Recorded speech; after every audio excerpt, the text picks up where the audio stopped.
Pour le contexte, ce que je vous propose, pour ceux qui n'étaient pas présents aux enjeux du SEO en 2020, je fais un petit rattrapage rapide pour qu'on puisse tous être à peu près au même niveau et qu'on comprenne ce qui se joue actuellement sur Google. Parce que depuis les 5 dernières années, évidemment, ça s'est beaucoup densifié dans les résultats de recherche de Google, quel que soit d'ailleurs le secteur d'activité. Alors, par exemple, l'évolution de la SERP Google, de la page de résultats de recherche Google, ce qu'on appelle la SERP, Search Engine Result Page, eh bien, il y a 5 ans, elle était plutôt ressemblante à ce que vous avez à gauche, c'est-à-dire une page avec 10 résultats bleus. Et à droite, c'est les résultats que vous avez aujourd'hui, c'est-à-dire jalonnés de tout un tas de fonctionnalités. On va en revoir un certain nombre de toute façon cet après-midi, des espaces qui permettent aux entreprises de prendre de la visibilité selon le type de requête dans finalement, bien sûr, du payant, mais aussi des feature snippets, des news, des images, des vidéos, des knowledge graphs. On va revoir tout ça.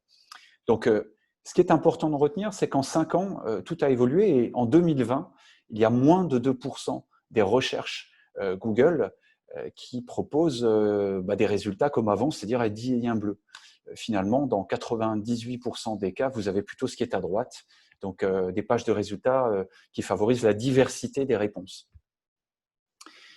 Donc les réponses directes de Google ne sont pas nouvelles, mais elles occupent beaucoup plus de terrain. C'était ça l'enseignement de la dernière fois, sur beaucoup plus de verticales que par le passé. On a tous connu les débuts de Google News, donc c'est vrai que sur la news, il y avait cette fonctionnalité spécifique aux médias, et puis on l'a vu éclore ensuite sur tout un tas de verticales. Et on va en voir certaines qui, à mon avis, vous concernent chacun. Et dans certains secteurs comme le voyage, par exemple, Google semble passer du moteur de recherche finalement au moteur de réponse et ensuite à concurrent. On l'a vu notamment dans le voyage où finalement, si vous n'êtes pas dans Google Hotel, si vous n'êtes pas dans Google Travel, et bien finalement, on vous bypass tout simplement. On va voir d'autres exemples dans d'autres domaines, l'emploi notamment. L'autre enseignement que nous avions vu, c'est que tous ces changements dans Google qui jalonnent la page de résultats de recherche, évidemment, elle affecte le regard de l'utilisateur. Son attention est captée différemment. L'utilisateur rebondit à la manière, en tout cas son regard, à la manière d'une balle dans un flipper, en fait. Si je fais référence à l'étude de Nielsen qui est parue en fin d'année dernière, qui était très intéressante et qui nous montrait le rebond du regard entre tous les éléments qui jalonnent la page de résultats de recherche.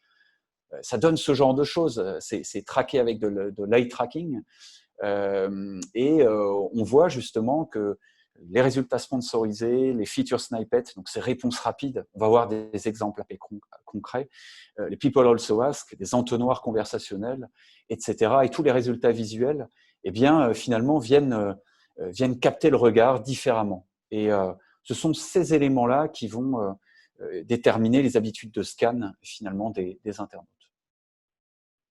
C'est visuellement plus attractif, évidemment. Et alors, on va dire que le principal effet, la principale conséquence, eh bien, c'est que l'internaute reste beaucoup plus longtemps sur la page de résultats de recherche.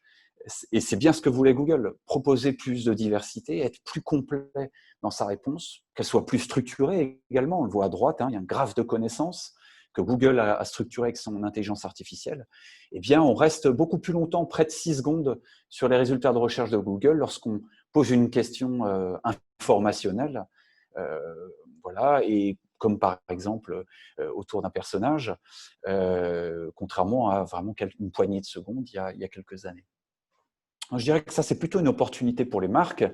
Ce qui a été très intéressant aussi, c'est que, et je pense que c'est aussi une opportunité pour les marques, contrairement à ce qu'on peut entendre, c'est que il y a quelques années, lorsque il y avait 10 liens bleus, il fallait être en haut à gauche, et c'est là qu'on obtenait le plus de clics. Tout en haut, on avait 51% des clics. C'est ce que vous voyez en gris. Et puis ce que vous voyez en bleu, quand on est en première position en 2019 ou 2020, en moyenne, quel que soit le secteur, on obtient plutôt 28% des clics. Puis deuxième, 19%, 12%, etc. Finalement, les clics et l'attention, elle est beaucoup plus étalée entre la première et la 10e position, beaucoup plus étalée sur les 5 premiers résultats, bien entendu. Donc, je dirais que ça laisse plus d'opportunités aux marques. Voilà ce qu'on pouvait dire grosso modo sur les enjeux.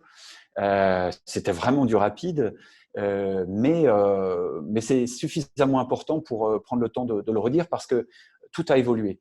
Donc, maintenant, il s'agit de savoir comment on peut, face à ces nouveaux enjeux, quelles sont les réponses possibles et comment on peut s'adapter en tant que marque. Donc, grosso modo, il y a 9 points que j'ai triés. Il y aurait eu 1001 choses à vous dire, mais c'est bien de se restreindre à 50 minutes, 1 heure. Quelquefois, je vais aller un peu plus dans le détail, puis d'autres fois, je passerai un petit peu plus rapidement et on pourra revenir avec vos questions en fin de webinaire à certains points. Donc, le premier point, c'est soyez la recherche. En fait, les marketeurs doivent trouver le moyen de faire de leur marque ce que les internautes recherchent. Et ça, c'est le premier rempart. Avant même de partir dans des éléments techniques, que j'aborderai plutôt à la fin d'ailleurs, je souhaite revenir vraiment à la notion de marque. Pour que vous soyez bon dans Google, il faut que vous soyez une marque. Et tous les efforts de notoriété, de relations presse que vous pourrez faire pour servir votre notoriété seront bons pour votre référencement, évidemment. Et je vous rappelle un point de base, Eric Schmidt, qui était le CEO de Google, j'ai appris ce matin qu'il est parti au mois de mars de Google. Qu'est-ce qu'il disait en 2008 face à un parterre de médias? Il dit les marques sont la solution et pas le problème, parce que c'est elles qui ont le contenu. Retenez ça, et si vous retenez ça et que vous vous comportez comme une marque, vous allez réussir dans Google. Tout le reste peut, on va dire, suivra de toute façon. C'est pour ça que, pour nous, le référencement est une affaire marketing et pas de la technique. La technique est au service du marketing. Bien sûr qu'on le prend en compte, c'est l'historique du métier, mais on est d'abord là pour faire du marketing et se comporter comme une marque. Voilà, alors ça, j'ai un peu eu du mal à le traduire, mais ce que disait également Eric Schmidt, c'est que finalement, les marques, c'est une manière pour les utilisateurs de faire le tri dans tout ce qu'on leur sert. Donc, lorsqu'on a 10 résultats jalonnés de tout un tas de fonctionnalités, bien sûr, il y a la manière d'attraper l'attention visuellement et notamment par le message, mais il y a aussi et d'abord votre marque qui va permettre de cliquer plutôt chez vous qu'ailleurs. Encore une fois, je le martèle, la marque est la solution. Alors, voyons quelques exemples concrets. Lorsque je fais une recherche dans Google, eh bien, Google suggère directement des mots-clés, des expressions. Assimil, par exemple, avec qui nous travaillons, c'est une petite PME. Alors, elle est très connue pour les moins jeunes, c'est beaucoup plus facile. Pour ceux qui ont 20 ans, peut-être qu'on ne connaît pas trop bien. Moi, je connais très bien. C'est une PME qui fait 5 millions d'euros de chiffre d'affaires, mais elle est née en 29. Quand vous tapez Assimil, quand vous tapez apprendre l'anglais ou apprendre l'espagnol, que sais-je, on vous suggère Assimil. Assimil arrive comme une requête suggérée par les internautes dans Google. Donc, la recherche, c'est la marque. Et là, c'est le Graal. Donc, vos efforts de notoriété vous permettront d'être toujours plus tôt que vos concurrents en face des yeux des internautes. C'est pour ça que je commence par là. Donc, être la recherche, c'est le premier point. Et à commencer, par exemple, par votre historique, c'est le cas d'Assimil, qui est né en 29. Vous voyez à droite que Assimil a son knowledge graph, que Google a créé l'entité grâce à son machine learning. C'est lui qui a structuré ça, en s'appuyant notamment sur Wikipédia. Voilà, donc c'est assez intéressant. Du coup, Assimil a une visibilité meilleure.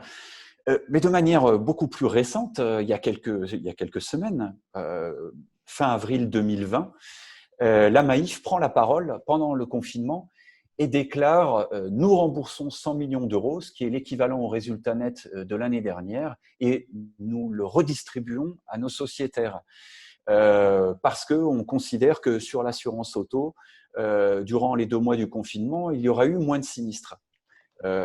C'est un coût énorme publicitaire. Ce sont des gens magnanimes, je crois, en tout cas dans leur communication, et c'était parfaitement aligné ce message avec ces valeurs qu'ils mettent en avant. Et là, c'est purement de la marque. C'est extrêmement intéressant. On s'est amusé avec Elder, qui chez nous est le responsable et consultant des relations presse, avec l'outil Pika News, à relever les retombées presse extrêmement intéressant. 180 retombées presse sur plus de 300 au total. Hein, on a dédupliqué suite à cette annonce. Et donc, logiquement, Google s'est adapté. Et quand vous tapez Maïf, du coup, vous avez Maïf remboursement confinement, Maïf remboursement Covid. On voit qu'en plus, cette suggestion de Google se met en temps réel à jour. Donc, lorsque vous prenez la parole via les relations presse, ça sert également votre référencement puisque ça agit sur les suggestions de Google en amont de la recherche. Voilà, je montre rapidement d'autres exemples, hein, mais je tape Matmut, eh bien Matmut ou assurance auto, on me dit directement Matmut. Et puis lorsque je clique sur Entrée, la notoriété spontanée de Matmut fait que je retrouve dans les résultats de recherche Google les autres questions posées, les People Also Ask, avec directement des questions autour de Matmut. Et ça servira toujours plus votre marque si on ne vous connaît pas. Voilà, tous les éléments qui permettent à votre marque d'être présent très en amont de la recherche aux yeux des internautes. Voilà, j'ai tapé Matmut à Lyon cette fois, vous voyez que ça s'adapte directement puisqu'on me propose Tassin, moi j'habite dans l'Ouest, Lyon, Stadium, Vèze, etc. Ça, c'était le premier point. Votre marque aura toujours un atout si elle fait ses efforts de notoriété vis-à-vis du concurrent. Donc, le deuxième point, c'est prenez position dans les feature snippets. Et les feature snippets, vous allez voir, ce sont des réponses directes aux questions des internautes. Et Google les met en avant par le biais de ces petits espaces que vous devez côtoyer déjà tous les jours. Google est devenu un moteur de réponse. C'est votre assistant personnel. Vous lui posez des questions, vous posez à personne d'autre. C'est des questions que vous posez souvent d'ailleurs à Google et à personne d'autre. Les feature snippets sont pour Google une manière de vous répondre plus directement à vous seul. Et les dernières mises à jour de Google via l'algorithme BERT, dont l'objectif est de mieux comprendre les subtilités du sens qui émanent d'un contenu, vient précisément compléter ces feature snippets, en particulier sur les requêtes précises que vous retrouvez en feature snippet. Prenons un exemple. Nous travaillons par exemple pour l'énergie tout compris. C'est un site de contenu qui permet d'aider les particuliers à aller dans la transition énergétique, qui appartient à un grand groupe de l'énergie en France. Ils ont près de 800 feature snippets. Donc c'est ce que vous voyez à droite. Hein, je tape poêle à granulés. Voilà la position que l'on obtient dans Google. Une image qui peut provenir du site L'énergie tout compris ou d'un autre, et puis surtout un extrait du contenu qui répond le mieux à ma demande avec un lien directement. Donc on en obtient plus de 800 aujourd'hui, et ça c'est grâce à la richesse du contenu présent, il y en a plusieurs centaines sur le site, et à la richesse du champ sémantique évidemment. Et ça on vient le piloter en captant les intérêts des internautes. On va créer en face les contenus. Et bien sûr, la notoriété, on va dire, c'est la cerise sur le gâteau, puisqu'elle va nous permettre d'en obtenir plus que les autres, tout simplement. Avec Fuel Market également, vous retrouvez ça lorsque je tape pour prix du fuel domestique. Fuel Market est un site spécialiste de la prise de commande de fuel en ligne. Et lorsque je fais cette recherche dans Google, j'apparais en feature snippet et j'ai également d'autres questions posées, les PAA, dans lesquelles je me retrouve, dans lesquelles Google vient piocher des extraits de contenu et on en obtient quasiment 1000 avec Fuel Market, source SEMrush. Donc, Google va vraiment favoriser ces entonnoirs conversationnels, finalement comme pour vous prendre par la main, pour vous apporter sur un plateau du contexte et vous aider à mieux, on va dire, cerner l'intention qui se cache derrière votre demande à travers une requête. Et donc, la conséquence, c'est que le trafic est un petit peu plus fragmenté, comme je le disais tout à l'heure, plus étalé entre les différentes réponses. Ceci étant, je pense que c'est une vraie opportunité par les marques parce que vous avez moins de trafic, mais un trafic qui est beaucoup plus engageant, beaucoup mieux ciblé. C'est pour ça que moi, je le vois vraiment comme une opportunité. Voilà pour la feature snippet. Alors évidemment, ça c'était sur le hors-marque. Les gens qui ne connaissent pas Fuel Market, qui tapent prix du fuel domestique, ben, vont apprendre à le connaître grâce à ces emplacements-là. Voilà, et c'est comme un service que rend la marque à l'internaute sans connaître la marque. Mais on peut aussi le faire pour les requêtes de marque. Je reprends mon exemple de Matmut, l'assurance. Numéro de téléphone assistance Matmut, la feature snippet de Matmut apparaît. Vous allez me dire, c'est normal, ça appartient à Matmut. Eh bien, dans bien des cas, pour bien des grands groupes, ces grands groupes n'obtiennent même pas la feature snippet et ce sont des intermédiaires qui viennent se positionner et shipper le trafic. Donc, il faut quand même aller en faire l'analyse et regarder ce qui apparaît lorsqu'on tape ces requêtes-là autour de sa marque dans Google pour savoir si on obtient bien et si on route bien le trafic vers soi. Voilà, les exemples sont légion. On peut prendre position dans les features snippets avec des paragraphes de 500 caractères. Ici, pour une chaîne de magasins de meubles scandinaves en France, type de fauteuil, eh bien, cette chaîne de magasins H&H obtient la réponse grâce à ses billets d'inspiration. On peut obtenir aussi, ici c'est total.fr, des features snippets grâce à des listes à points. Comment vérifier le niveau d'huile? On a une liste à points. On peut obtenir également des features snippets par le biais de tableaux à 3 colonnes. Quel est le prix du fuel mardi 5 mai? C'était hier. Et bien, Fuel Market, une fois de plus, apparaît, mais cette fois-ci avec un tableau à 3 colonnes. La date, le prix moyen du fuel et son évolution. Et c'est récupéré directement par Google qui vient prendre dans notre contenu la partie de la réponse qui lui paraît être la plus pertinente. Et on a comme ça plein d'exemples, ici encore avec des illustrations. Quand on tape prix du fuel, c'est un autre que Fuel Market qui apparaît, mais nous, on apparaît dans l'image, parce que Google a trouvé que l'image que nous proposions était la plus intéressante, la plus pertinente. Donc, vous voyez qu'à travers ces exemples, on peut attraper différentes positions avec plein d'espaces précis. Et on commence à voir l'intérêt de prendre le temps de regarder la physionomie des résultats de recherche de Google avant de se lancer. Donc, il y a plein d'autres fonctionnalités et les features snippets sont celles que l'on voit le plus souvent. Mais je passe rapidement, on va en voir tout un tas d'autres. Les packs images, dans 58% des cas et des recherches sur Google, source SEMrush, vous avez un pack image. Par exemple, ici, pour un pisciniste, quand on tape mini piscine, on a envie de rêver, on a envie de l'avoir dans son jardin. C'est donc normal qu'on attaque par un pack image.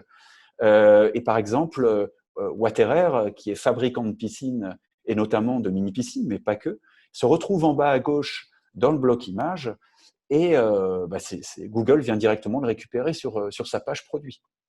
Donc on voit que derrière, c'est bien une page qui propose une mini-piscine qui a été sélectionnée. On a également le cas des carousels vidéo. Quand je demande, par exemple, coronavirus en Afrique, eh bien, c'est une vidéo du média TV5 Monde qui est récupérée pour pouvoir y répondre de façon pertinente. Voilà, vous avez comme ça tout un tas d'exemples. Par exemple, coronavirus. On s'est retrouvé là encore en ce moment sur cette requête immense en ce moment, vous le devinez, avec TV5 Monde, en tout cas sa partie information, dans le carrousel vidéo que je vous ai mis, j'ai mis ça à jour hier soir, et regardez l'évolution du nombre d'impressions, c'est phénoménal. On en a eu en quelques jours quasiment 2 millions en se retrouvant juste ici. Donc, vous voyez que même si on n'est pas présent dans les liens bleus classiques, mais en se mettant dans les bons endroits, ceux qui captent le plus d'attention, on récolte un trafic ciblé avec le bon contenu. Voilà, il est possible de capter l'attention d'autres manières, hein, prendre position dans le graphe de connaissances. Voilà, lorsqu'on est une marque, eh bien, Google affiche des résultats spécifiques, tout simplement. Donc, si vous êtes Tartampion et que vous n'avez pas de notoriété, vous n'apparaissez pas dans ces espaces. Voilà, donc dans 50%, près de 50% des recherches sur Google, il y a un knowledge graph. Donc, on voit ici l'importance d'être une marque et d'avoir d'abord une réponse marketing, encore une fois. Voilà, et évidemment, la tactique du cheval de Troie est préconisée ici. Donc, si je veux être dans le knowledge graph, c'est bien d'être dans Wikipédia avec ma fiche entreprise et également être présent dans les fiches, on va dire, propres à mon expertise à moi et de me retrouver en référence. Tout ça est modéré, bien entendu, mais par exemple, quand on tape le prix du fuel, Google remonte Wikipédia et en référence, il a pris le plus souvent Fuel Market. Alors, soit directement, soit par le biais de retombées presse qu'il a trouvé dans d'autres médias. On voit ici l'effet billard. Hein. Si je me retrouve, par exemple, chez Europe 1 ou dans Le Monde autour du prix du fuel, je vais être pris en référence dans Wikipédia.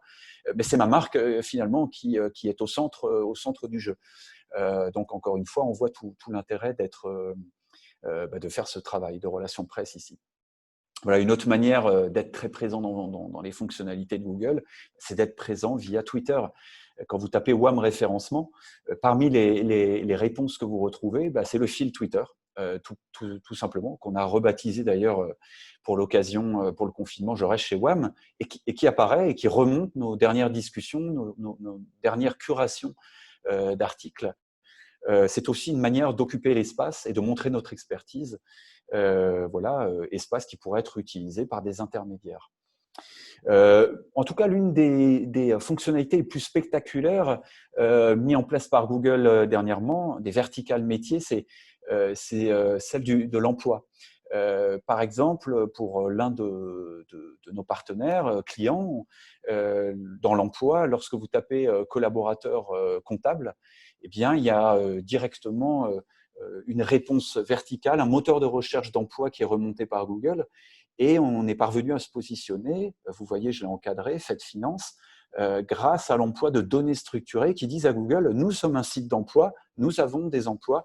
D'ailleurs, regardez, derrière, il y a même des fiches métiers, et c'est ça qu'il va reprendre, ce qui nous permet d'être à la fois dans les liens bleus et à la fois dans les résultats verticaux.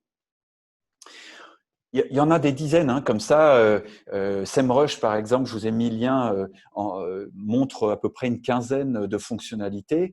Et vous voyez ici la part de visibilité par rapport au nombre de recherches qui sont tapées chaque jour dans Google. Donc finalement, c'est un sapin de Noël. Et dans vos verticales, il faut prendre le temps d'étudier la physionomie pour venir faire vos choix tactiques de visibilité à partir du contenu qui, lui, reste la stratégie principale. Voilà, donc SEMrush est un excellent outil pour faire ça. Et puis, on peut tout cumuler. Si on tape prix du fuel, par exemple, fin 2019, il y a eu une attaque de drone sur une raffinerie d'Arabie Saoudite. Notre client a pris la parole dans les relations de presse par notre biais. Et donc, on s'est retrouvé à la fois dans les feature snippets, à la fois dans la news, à la fois dans les vidéos, à la fois dans les People Also Ask, et en plus cité par d'autres sites qui étaient eux-mêmes positionnés en page 1 de Google. Ce qui fait que sur ce mot-clé-là, nous étions partout. Et celui qui capte le plus d'attention et le plus la demande, eh bien, c'est Fuel Market. Donc, on voit ici la nécessité de synchroniser aussi les actions à des moments clés, notamment lorsque surviennent des événements externes. Voilà. Le quatrième point, c'est mettre à jour le patrimoine éditorial. Donc, il ne vous aura pas échappé que c'est bien le contenu d'expertise qui représente la clé de voûte de la stratégie en SEO, mais les marques ont souvent ce réflexe de la fuite en avant, de créer du contenu à un rythme effréné, alors qu'elles disposent souvent d'un capital à exploiter et à mettre à jour, finalement, sur laquelle elles sont assises. Donc, que ce soit dans le fond, dans la forme, au niveau du maillage sémantique, on a le plus souvent déjà du contenu à disposition. Alors, voyons la preuve par l'exemple. Je vais vous montrer un cas que l'on a travaillé pour TV5 Monde, donc qui est une chaîne TV et pas un média presse, donc qui publie également des contenus de fond et qui s'adressait en 2012 à ses internautes en disant comment finalement fonctionne le mode de scrutin pour les élections présidentielles américaines. Comment ça marche? Donc, c'est un billet assez intéressant d'à peu près 6000 caractères. Et puis, on se rendait compte à l'approche du mois de novembre, donc lors de l'élection de Donald Trump, que cet article qui datait de 2012 à l'origine remontait de plus en plus dans Google et faisait de plus en plus de trafic. Sauf que les protagonistes dataient de 2012, le mode de scrutin datait de 2012. Bref, il fallait le mettre à jour. Je me suis dirigé vers la journaliste, Léa Baron à l'époque, et je lui dis, Léa, est-ce que tu peux mettre ce contenu à jour? Je ne me représente pas le temps de travail. Est-ce que tu peux regarder ce que tu peux faire? Elle me dit, j'en ai eu à peu près pour 5-6 heures pour le créer. Par contre, le mettre à jour, c'est à peu près 1 h 30. Je lui dis, bah, écoute, est-ce que tu peux voir ce que ça donne? Là, on est au mois de fin octobre. Elle le met à jour et voici les résultats. La mise à jour et la republication, c'était le 8 novembre 2016. Donc, vous voyez, presque à la veille des élections américaines. Le lendemain de la publication, on fait 39 000 visites SEO grâce à ce travail. Sur 10 jours, 100 000 sessions qui provenaient de Google, avec 1 h 30 de travail. C'est quelque chose qui nous aurait totalement échappé si on n'avait pas remis à jour ce contenu. Parce que s'il avait fallu le créer, ce contenu-là n'aurait pas eu son autorité, n'aurait pas eu de maillage vers lui. Là, on avait l'ancienneté, ainsi un contenu qui avait déjà 4 ans, et donc qui, avec une simple remise à jour, entre guillemets, a littéralement été rafraîchi et mis en avant, choisi par Google comme étant l'article le plus pertinent. Donc là, à ce moment-là, il y a eu un déclic à la rédaction. Et c'est quelque chose que l'on a donc directement intégré au processus de rédaction. Donc voilà, c'est un contenu qui répond à plus de 250 expressions positionnées. Si vous le tapez aujourd'hui, comment fonctionnent les élections présidentielles américaines, eh bien, on est juste derrière Wikipédia, encore là, avec une mise à jour récente encore au mois de mars pour l'élection qui se prépare au mois de novembre. Voilà. Et puis, tous les mois, on fait une liste des contenus à mettre à jour en disant, tiens, ils ont été publiés il y a longtemps, ils font encore pas mal de visites, qu'est-ce qu'on peut gagner si on les remet à jour? Voilà, donc quel contenu retravailler? Bien sûr, les plus populaires, ceux qui font le plus de visites, mais dont la visibilité s'étiole, les plus partagés, et puis ceux qui sont les evergreen content, c'est-à-dire peu importe leur ancienneté, mais qui sont pertinents constamment, mais qu'il faut remettre à jour parce que l'actualité fait écho peut-être à leur contenu. Je vous ai mis également une infographie parce que redynamiser un contenu peut être très intéressant en y ajoutant des visuels, sans forcément travailler que le fond. En retravaillant les visuels, on peut faire des choses très intéressantes. Retenez que selon une étude de Jacob Nielsen, qui est un des spécialistes du comportement web, des utilisateurs sur le web, les internautes ne lisent que 20% des mots en moyenne sur Internet. Ils scannent, tout simplement. Donc, apporter des chiffres, apporter des mises en exergue, et notamment par le visuel, permet de capter beaucoup plus l'attention. Donc, quelquefois, lorsque vous remettez à jour un contenu, résumez-le avec un visuel et ça vous permet de capter beaucoup plus l'attention. Voilà, pourquoi illustrer un contenu? Eh bien, quand on pose la question à Google, il nous répond. Et puis, j'ai essayé de donner l'exemple avec l'infographie qu'on a publiée sur notre blog. Eh bien, tout simplement, elle remonte à la fois par une feature snippet et en plus par l'infographie que vous voyez à droite. Donc, c'est la double récompense.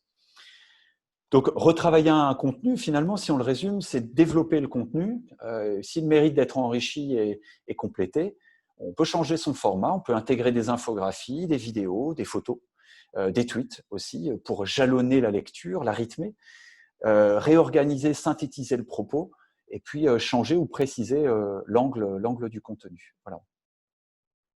Alors, je vois qu'il y a des questions, on y répondra tout à l'heure, hein, bien sûr. Et puis, je vous ai mis une infographie, vous pouvez la lire à tête reposée. Comment remettre à jour un contenu? C'est un petit arbre décisionnel par le biais d'une infographie qu'on a réalisée. Donc, comment retravailler un sujet existant, à quel moment? Vous pourrez le lire tranquillement. Vous aurez la présentation et un lien vers l'article, bien sûr. Alors, le 5e point de nos 9 points, puisque le temps passe, c'est de capter l'attention et vous l'avez compris, mais on peut aller encore plus loin. La SERP de Google donne lieu, on l'a vu, à des fonctionnalités que l'on peut investir, dans lesquelles on peut prendre position.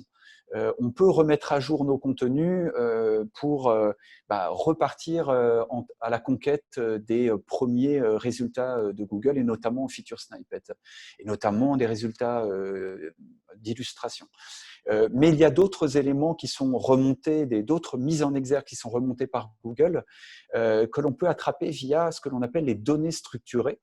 Donc, ce sont des codes HTML spécifiques à sémantique, à un type de contenu. Par exemple, si mon contenu parle plutôt d'un film ou d'un article de presse, eh bien, les balises HTML vont spécifier à Google qu'il s'agit plutôt d'un film ou plutôt d'un article de presse dans le contexte. C'est une manière pour Google de comprendre plus facilement ses contenus. On lui facilite un petit peu la compréhension tout simplement à son algorithme. Voilà quelques exemples. Je vous ai montré tout à l'heure un exemple dans l'emploi. Si je tape gestionnaire middle office, c'est de l'emploi. Eh bien, à l'intérieur de la fiche métier de notre client Fait Finance, nous avons utilisé le code HTML job, tout simplement. Et puis, le fait qu'il sache que c'est du job, derrière, ça lui permet de comprendre plus facilement. Et puis derrière, il va savoir qu'il y a le salaire, qu'il y a le type de contrat, qu'il y a une localisation, qu'il y a des missions spécifiques, une formation ou un diplôme spécifique. Ce sont des balises pré-remplies. Et donc, Google comprend que c'est de l'emploi. Et c'est aussi une manière de faciliter les mises en exergue, notamment dans la verticale emploi que je vous montre à droite et que je vous ai montré tout à l'heure. Par l'emploi de ces données structurées, eh bien, on lui facilite la compréhension et donc il nous met plus en avant. Ça ressemble à ça, tout simplement. Et ça, c'est aussi notre job de SEO, de marketeur qui allie le marketing et la technique, c'est d'utiliser les bonnes balises pour faire comprendre à Google que c'est, qu'il s'agit ici d'un emploi. Et puis, ça existe comme ça dans plein d'autres domaines. Vous avez ce genre de choses pour les carousels d'articles, par exemple en mobile. Quand je tape coronavirus en Afrique, eh bien, j'ai un carrousel d'articles qui apparaissent pour TV5 Monde. Et ça, on l'a créé par les données structurées spécifiques. Les FAQ, les foires aux questions. Quand vous tapez dans Google « Comment choisir son maillot de bain », il y a tout un tas de réponses, dont celle-ci, qui appartient donc à Kiabi et qui prend une place énorme dans la page de résultats de recherche, parce qu'on a structuré, on a utilisé les balises de données structurées propres à la foire aux questions. Et donc, la foire aux questions qui se situe dans mon contenu, on l'a balisée et Google la remonte, tout simplement. Et je peux naviguer comme ça dans les accordéons, alors que je n'ai toujours pas quitté la page de résultats de recherche Google. Et puis, je peux cliquer ici sur le lien, en savoir plus, et arriver directement sur Kiabi. On a comme ça d'autres exemples. Quand je tape Camif, j'ai des site links, des liens directs vers ma marque, vers mon site web, des liens rapides vers les soldes, vers, par exemple, la literie. Mais j'ai aussi la possibilité de faire une recherche à l'intérieur du site web de la Camif par la boîte de recherche résultats Camif. Et ça, on peut le faire en utilisant les données structurées. Si je tape, et ça vous le connaissez, si je tape t-shirt allaitement avec une ouverture sur le côté, et bien là, je vais avoir des produits, des vêtements pour femmes. Ici, la réponse qui, a priori, capterait le plus d'attention, c'est précisément Kiabi, grâce au fil d'Ariane, grâce à l'affichage des prix, grâce au fait qu'on voit que c'est en stock, qu'il y a des avis, en l'occurrence, une note de 4 sur 5 avec directement des étoiles mises en avant, 4 étoiles jaunes. Donc, ce sont là aussi, à chaque fois, tous ces éléments-là, le breadcrumb, les avis, la note, les prix, le stock, des éléments que nous avons structurés et qui nous permettent d'avoir des mises en exergue et donc d'obtenir le clic face à nos concurrents qui parfois sont même mieux placés que nous. Il y a pléthore d'exemples, je ne vous les montre pas tous, mais ces données structurées, finalement, si on les utilise, eh bien, on aide Google à comprendre notre contenu et donc on augmente nos chances de positionnement. Parmi ces données structurées, il y a des nouvelles venues qui sont assez spectaculaires. Je vous les montre assez rapidement, mais la 3D, par exemple. Quand je tape Panda, vous pouvez le faire avec votre mobile, vous voyez un résultat 3D. Vous cliquez dessus et avec votre mobile, vous scannez la pièce dans laquelle vous vous trouvez. C'est ce que j'ai fait, par exemple, en préparant ce webinaire. Et dans ma cuisine, où je travaille en ce moment, eh bien, j'ai directement mis le panda dans ma cuisine pour savoir ce que ça faisait d'avoir un panda chez moi. Alors avec un panda, c'est un peu bizarre, bien que j'ai quelques plantes en arrière-plan qui pourraient le nourrir, mais le plus intéressant, c'est évidemment de le faire avec des produits. Et par exemple, si je souhaite avoir par exemple une machine à café ou que sais-je, je peux la visualiser directement chez moi. Si je veux une nouvelle table basse ou si je veux un canapé, eh bien, je le scanne avec mon mobile et je peux le visualiser chez moi. Je peux le faire avec un sac, je peux le faire avec un pantalon, je peux le faire avec tout ce que je veux. Ça, c'est tout nouveau, c'est en bêta, c'est que aux US pour le moment, mais on devine assez aisément le lien avec le e-commerce et la mise en avant très spécifique de Google. Donc, il y a de vraies opportunités à saisir, quel que soit le domaine. Un des autres nouveaux venus sont les données structurées pour les podcasts. Si vous voulez d'autres webinars ou d'autres informations qui sont liées à l'expertise du métier de WAM, par exemple, on édite un podcast qu'on enregistre tous les 15 jours.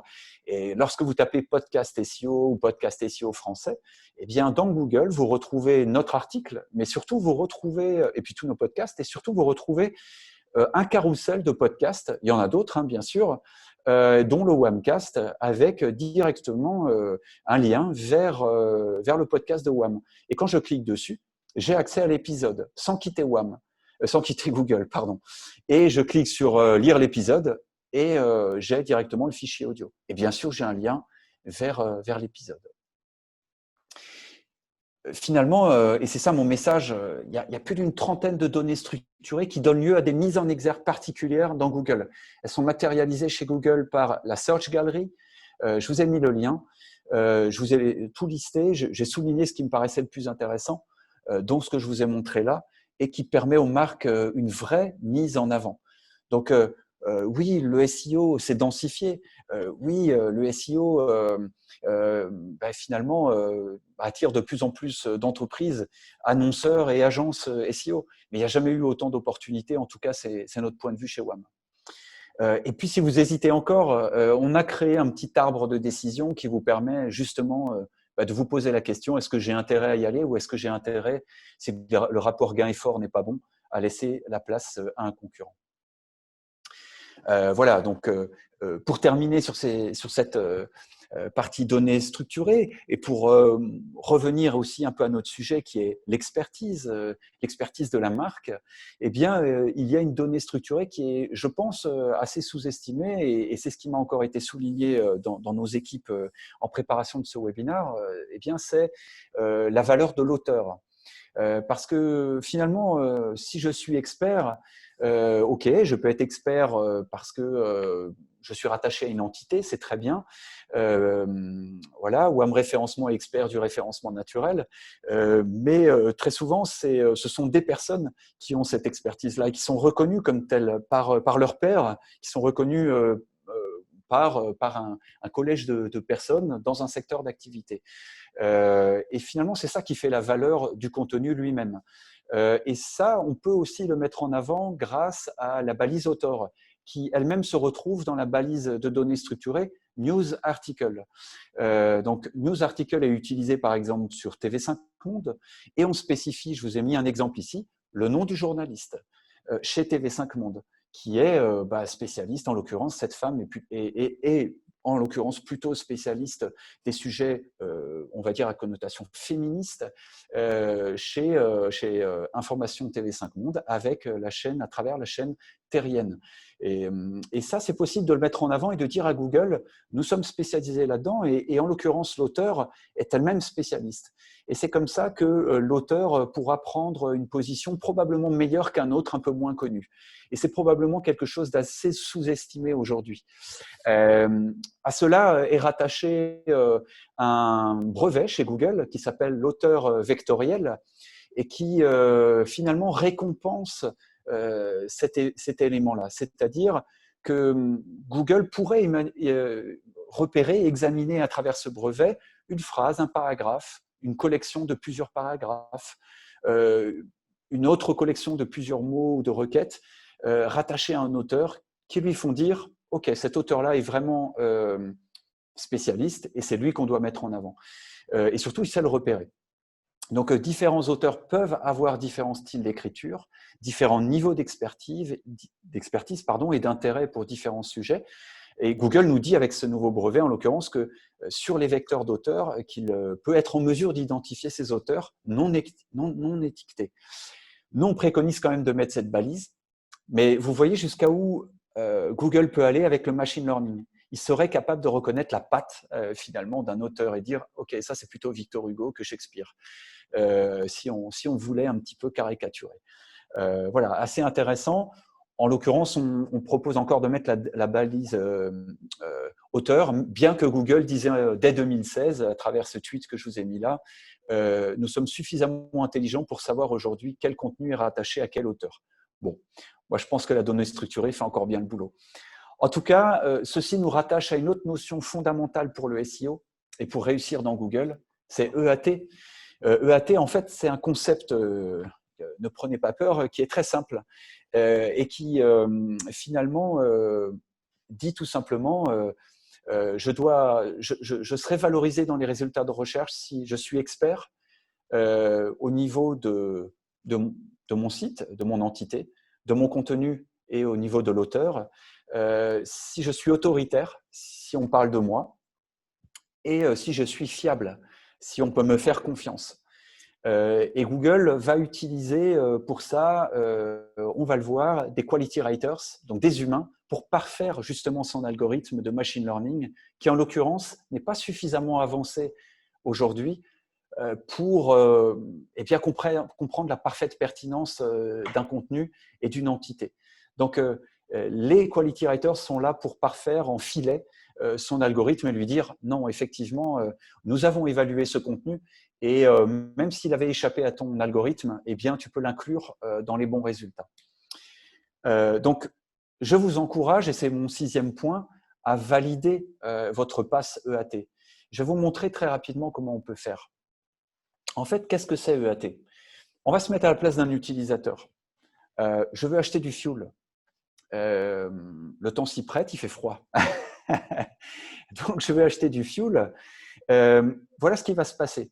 L'évaluateur va se mettre à la place de l'utilisateur et va se poser les questions suivantes. Est-ce que je peux faire confiance à ce site et à l'entité qui se cache derrière? Est-ce que les informations que je lis à travers ces pages, et ce qui me sont présentées dès Google, est-ce que je peux faire confiance à son auteur? Est-ce que ça me paraît fiable? Et finalement, cette évaluation-là, elle sert à sélectionner les pages dignes de confiance et celles qui ne le sont pas. Et je vous le disais en introduction, la marque, c'est la cerise sur le gâteau parce qu'elle vient vraiment faire le tri entre le bon grain et l'ivraie. Donc là, l'expertise est rattachée à la marque et derrière, vous allez être, si vous passez à travers les mailles du filet algorithmique, l'évaluateur qui lui est bien humain, les quality writers, ce sont des contractuels qui sont mandatés par Google pour aller évaluer et améliorer ces résultats de recherche dans des secteurs donnés. Donc voilà, en gros, voilà, est-ce que le contenu est fiable? Expertise, autorité et fiabilité. Quel est son niveau de réputation? Donc ça, c'est une vraie bonne nouvelle pour les marques qui se donnent du mal, parce que si jamais il y a des sites qui vous passent devant, qui sont moins connus et qui sont moins fiables, à un moment donné, ils ne passeront pas ce rempart humain. Voilà, donc il y aurait plus de 10 000 quality writers qui évalueraient tout au long de l'année les résultats de recherche de Google. Malgré l'intelligence artificielle, rassurez-vous, les algorithmes ne sont pas si évolués que ça et ont vraiment encore besoin d'évaluateurs, je le répète. Voilà, et Google va utiliser tous ces feedbacks pour aider son algorithme à s'améliorer. Et ça fonctionne en particulier, et c'est particulièrement utilisé pour les sites qui sont qualifiés par Google de « Your Money » or « Your Life », c'est-à-dire tout le shopping, tout ce qui concerne les transactions financières, la santé des utilisateurs, et en ce moment, c'est encore plus vrai, et bien sûr, toutes les informations publiques et officielles, puisqu'on combat les fake news, et Google fait ce combat également. Et puis, eh bien, tout ce qui est lié à la garde d'enfants, etc., etc. Je passe rapidement, mais voilà à quoi ressemble une grille d'évaluation d'un Quality Writers quand il est sur Google. Il voit votre résultat et il vient le jauger. Est-ce que finalement, plus à gauche, il ne rencontre pas l'intention de recherche de l'internaute, ou alors plus à droite, je mets la jauge à droite, est-ce qu'il rencontre bien l'intention de recherche de l'internaute? Et je vais noter plus ou moins bien le résultat. Quand bien même l'algorithme l'aurait bien classé, encore une fois, le Quality Writers dit non, non, non, finalement il est bon ou finalement il n'est pas bon. Ça n'est pas un algorithme, je le répète, ça n'est pas supposé modifier les classements directement, mais à long terme, ça lui montre la voie. Et ce que disait Ben Gomez, qui est un des ingénieurs de Google, et puis qui est derrière l'algorithme principal de Google, il lui dit en fait, ça donne plutôt une direction, la direction que notre algorithme devrait employer, c'est-à-dire la bonne réponse que notre algorithme aurait dû trouver. Donc indirectement, ça va servir votre positionnement dans le futur. On pourrait prendre beaucoup plus de temps encore autour de EAT, donc je vais passer un peu plus rapidement, mais si on prend uniquement le E de EAT, c'est-à-dire l'expertise, rappelons juste des notions de base. L'expertise, en fait, un expert, c'est une personne qui a acquis une grande habilité, un grand savoir-faire dans une profession, dans une discipline, grâce à une longue expérience. Et ça, je pense que ça vaut le coup de se repencher sur ce point-là. Ce n'est pas quelqu'un qui a su rédiger un contenu, c'est quelqu'un dont on sait qu'il a vraiment une expérience affirmée et reconnue. Et Google estime que l'auteur d'un contenu doit avoir une expertise dans la thématique sur laquelle il écrit. Le contenu lui-même doit être rédigé dans une approche d'expert. Donc, il ne suffit pas de répéter des mots. Ça va beaucoup plus loin aujourd'hui. Et je le répète, si l'algorithme ne sait pas le faire, l'humain sera là en filet.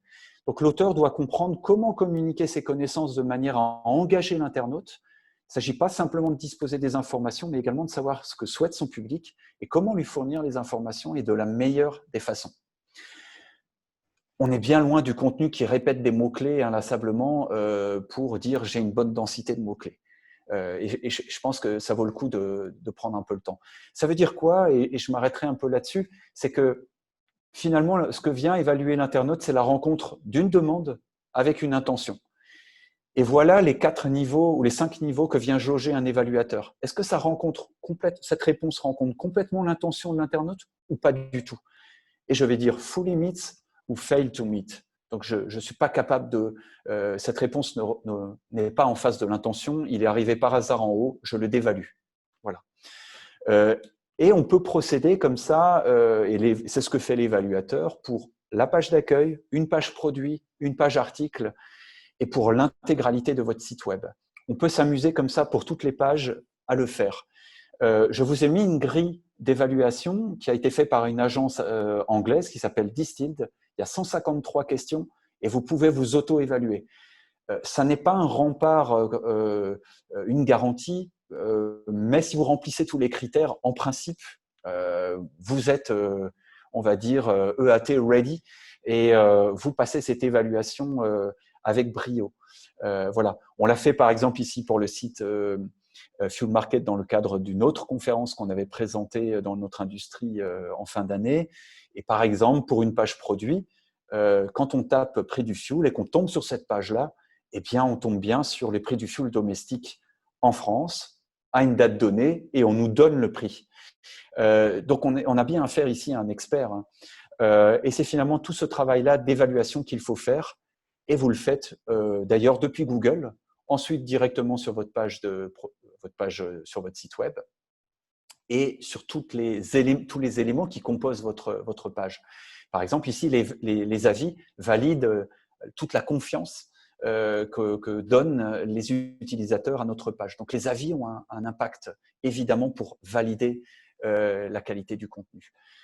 Voilà, l'autorité, c'est également un élément qui va être validé, évalué, et en l'occurrence, l'autorité représente finalement l'entité ou un média qui jouit d'une grande considération, dont on invoque l'exemple à l'appui d'une thèse et qui a le pouvoir de s'imposer comme valeur, comme référence dans un domaine. C'est ça l'autorité. Ben, quand vous arrivez à ce niveau-là, vous êtes l'autorité. C'est le cas de Fuel Market dans son petit domaine qui est la vente de fuel. Il représente l'autorité. Et comment on l'a travaillé? Eh bien, finalement, en faisant des sondages avec OpinionWay et en allant les relayer chez les médias grâce aux relations presse, tout simplement.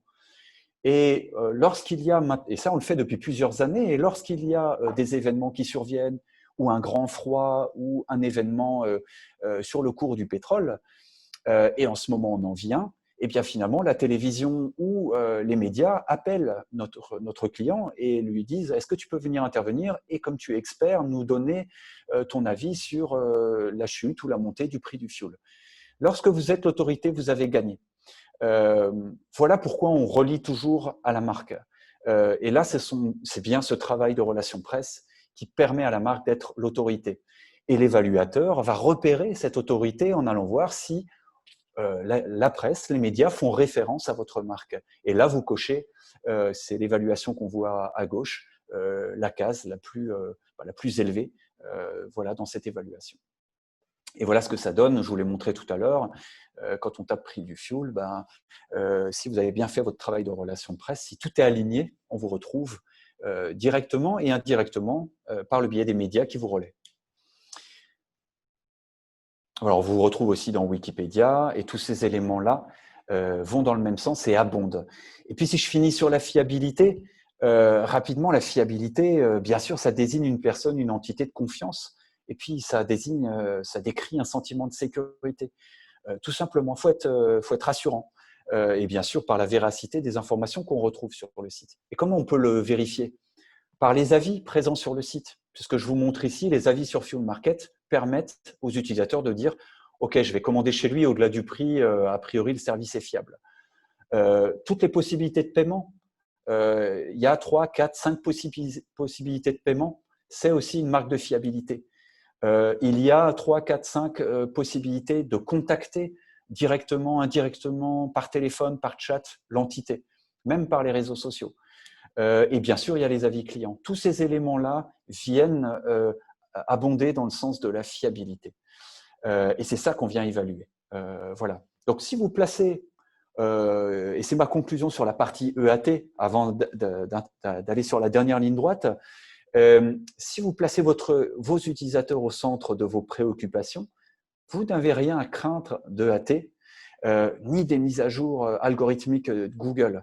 C'est pour ça que oui, le SEO est technique, mais il ne faut pas aborder la question du SEO par le technique, il faut l'aborder par la question marketing. Donc, plutôt que de s'en remettre, quoi qu'il en soit, aux marques de café ou à la boule de cristal, il faut apprendre à s'auto-évaluer sur ces éléments expertise, autorité et fiabilité. Je vous ai donc mis un lien vers la grille d'autorité. Il y a 153 questions et vous vous amusez à l'utiliser. Vous aurez le lien. Évaluez-vous, posez-vous les questions. On l'a fait ici pour Fuel Market rapidement. Et pour toutes les pages, tous les types de pages de votre site. Et vous allez comme ça pouvoir savoir si vous êtes EAT ready. Voilà, donc il reste encore quelques points. Je vois qu'il est 17h30. J'en suis au point 7 sur 9. Je vais accélérer pour qu'on garde encore un petit échange et répondre à vos questions. Si vous me permettez un petit écart de 15 minutes, si ça vous convient comme ça. Et puis on avance. Alors, en l'occurrence, ce que je voulais vous montrer, au-delà de l'EAT, c'est bien sûr jouer les synergies avec votre visibilité payante. Bien sûr, une des réponses à l'évolution des résultats de recherche de Google, c'est aussi d'acheter des liens sponsorisés, bien sûr, parce que ça occupe une grosse part de l'espace et que ça permet bien sûr de vendre et puis de capter une audience précise. L'organique, donc le référencement naturel, c'est ce qui capte le maximum le trafic, en général 70% des clics, et allez, 80%, et les 10-20% restants, c'est plutôt du payant. Mais on voit bien que même si tout va vraiment plus vers le référencement naturel, qu'il faut jouer la double exposition, parce que dans certains cas, il y a tellement de concurrence qu'on n'a pas le choix. Alors, je ne vais pas m'appesantir sur tous les scénarios de synergie. parce que ce serait trop long. Mais j'en ai sélectionné quelques-uns. Si vous faites déjà des liens sponsorisés, eh bien, ce qui me semble le plus intéressant, c'est de tester le double affichage. Par exemple, quand je suis au-delà de la position 5 ou au-delà de l'écran qui est visible sur mobile ou sur desktop avant de faire un scroll, si je suis au-delà de la position 3 ou 5, mais que je suis quand même sur la première page de Google, j'ai peut-être intérêt à doubler ma visibilité par un AdWords. Et comme ça, dans la même page, l'internaute me voit 2 fois. Et ça, je ne l'invente pas. C'était un des préceptes de la communication dans les magazines. Vous étiez présent sur une page de pub, vous tourniez la page, on vous revoyait encore avec toujours votre même message. C'est le fait de vous voir 2 fois séparé d'un article où on mémorise la marque. Et bien, c'est la même chose avec Google. Un SEA, je scrolle et je vous revois en organique, voire je vous revois en vidéo ou en image. La double exposition ou la triple exposition va jouer pour vous. Un autre point qui me semble hyper intéressant, c'est l'identification des termes qui vous auraient échappé grâce à l'AdWords. Vous savez que quand vous achetez une position dans Google, vous pouvez dire finalement à AdWords, voilà le mot-clé principal qui m'intéresse, mais finalement, tu peux ouvrir de façon très large ma visibilité à toutes les questions qui incluent ce mot, parce que je pense qu'elles sont dans le contexte. Donc, ça va beaucoup plus loin que ce qu'on peut faire en organique, puisque on va créer, nous, un contenu pour une intention et quelques requêtes. Donc, vous pouvez tester avec les AdWords des champs très larges.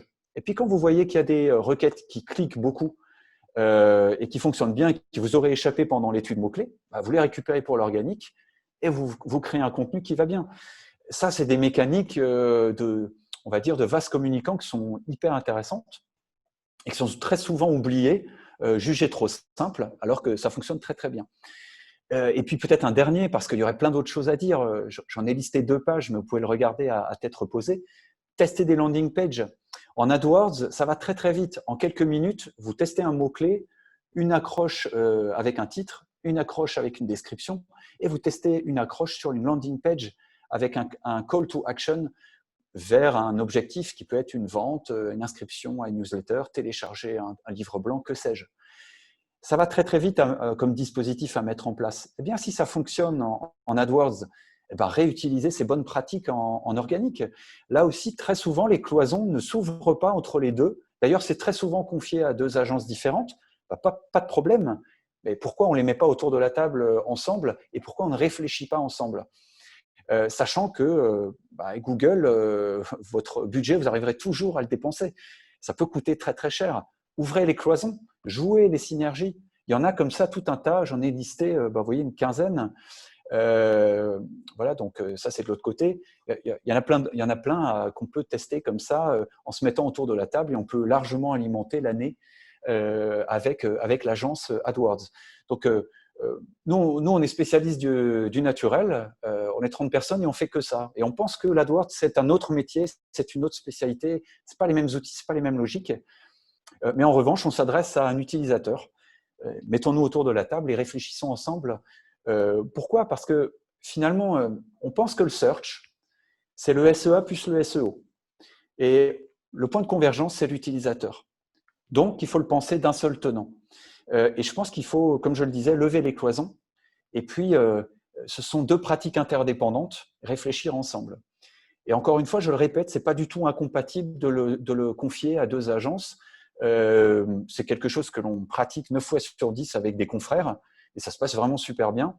Au contraire, je pense que c'est là qu'il y a une émulation, parce qu'on est même un peu libéré et on n'a pas la peur d'avoir quelqu'un qui vient sur nos plates-bandes. Je me permets d'aborder ce tabou, parce que alors que c'est une idée très simple, voilà, et qui met tout de suite à l'aise.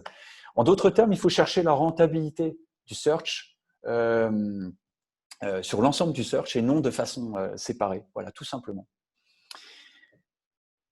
L'avant-dernier point, c'est penser sa stratégie globalement et l'activer localement. Et parmi les marketeurs ou les communicants qui nous écoutent, évidemment, c'est quelque chose que je n'ai pas inventé. C'est clair que ça vient pas de moi, mais c'est quelque chose un précepte que l'on peut marketing que l'on peut appliquer évidemment en stratégie aussi au SEO. Je pense globalement et j'active localement. C'est quelque chose de très facile à faire parce que Google géolocalise finalement ses résultats de fait, de façon implicite. Quand je tape assurance auto, que je sois en mobile ou en desktop, je prends en compte en mobile le GPS, en desktop je prends l'IP. Voilà, tout simplement. Donc, que je recherche assurance auto Bordeaux ou assurance habitation en ligne, de façon implicite, ça se fait quasi systématiquement. Et d'ailleurs, si je le fais sur mobile, vous voyez que si je vais tout en bas, copie d'écran de mon mobile, il m'a identifié, je suis logué et il sait parfaitement où j'habite. Et donc, il adapte ses résultats. Donc, même si vous êtes un acteur national, derrière, il préférera toujours les résultats locaux de la déclinaison locale de votre groupe. Et si vous êtes local, vous serez mis en avant. Ça veut dire que même si je suis un petit pousset par rapport au gros morceau, je peux avoir une opportunité de me positionner. C'est ça qui est intéressant. À travers deux éléments. Les Google My Business, c'est ce que vous avez sous les yeux, que vous croisez tous les jours. Tout à l'heure, je l'ai mis à jour ce matin parce que je me suis dit, il faut que ce soit le plus frais possible. Louer une voiture, il n'y a pas du tout de notion ici sur mobile d'ailleurs non, c'était sur desktop, pas du tout de notion de géolocalisation et pourtant, il sait parfaitement où j'habite. J'habite dans le 5e, j'habite dans l'Ouest, il a parfaitement su où j'habitais, d'ailleurs il me l'a très bien cartographié. Et puis, il a mis derrière des Google My Business de grandes marques, mais de grandes marques qui ont une déclinaison locale. Et puis, si je descends plus loin dans la page, ces grandes marques ont une déclinaison locale, y compris en contenu sur leur site web. Et d'ailleurs, regardez, je n'ai absolument rien modifié, vous pouvez faire le test vous-même. Il va prendre Kayak, il va prendre Sixt, il va prendre Wicar, il va prendre Hertz, mais il va prendre la page de Lyon. Et si j'habitais à Mulhouse, il aurait pris celle de Mulhouse. C'est ça qui est assez intéressant. Donc, vous voyez que vous pouvez totalement décliner votre stratégie nationale en local et ça fonctionne. Le tout, c'est de rester pertinent. Le tout, c'est de proposer une information qui sera utile à l'utilisateur. Et c'est comme ça que vous arriverez à occuper l'espace au plus tôt en face des internautes. Donc, on peut utiliser des outils qui font un peu mal aux yeux comme celui-là pour savoir jusqu'à où je peux être face aux internautes. Parce qu'avec Google My Business, que je vous ai montré tout à l'heure, on ne peut pas être partout. Google va privilégier la distance, et là c'est géographique, entre le lieu de sa demande et puis la localisation de votre agence, tout simplement. Donc, on ne peut pas tout demander à Google My Business. Si je suis dans le 7e, je ne peux pas apparaître pour les internautes qui sont dans le 5e ou qui sont dans le 1er. En tout cas, ça va dépendre de la densité de la concurrence. Si c'est très concurrentiel, ça ne marchera pas pour un restaurant. Si vous êtes spécialiste, je ne sais pas, peut-être d'une niche et qu'il n'y en a pas beaucoup dans la ville, bah, vous apparaîtrez plus loin. Voilà, tout simplement. Ou sur des distances plus lointaines. Voilà, donc je passe rapidement parce que le temps tourne et je ne voudrais pas trop dépasser non plus, mais dans vos store locators, directement sur vos sites web, il y a plein de choses à faire localement pour apparaître dans les résultats bleus, mais localisés, comme que je vous montrais tout à l'heure. On va voir tout à l'heure Google My Business. Mais voilà ce que l'on peut faire. Avoir un titre optimisé, par exemple, assurance, auto, plus Besançon, et elle répondra, cette page qui est sur mon site, eh bien, à l'expression éponyme. Eh bien, je viens le placer également dans un titre H1 qui, en gros, en gras, vient accueillir l'internaute en disant, voilà, ici, c'est l'assurance auto pour Besançon. Et bien sûr, je peux étaler et développer le contenu à l'intérieur de ma page en listant vraiment les produits d'assurance, ici pour Matmut, mais ça pourrait être quelqu'un d'autre.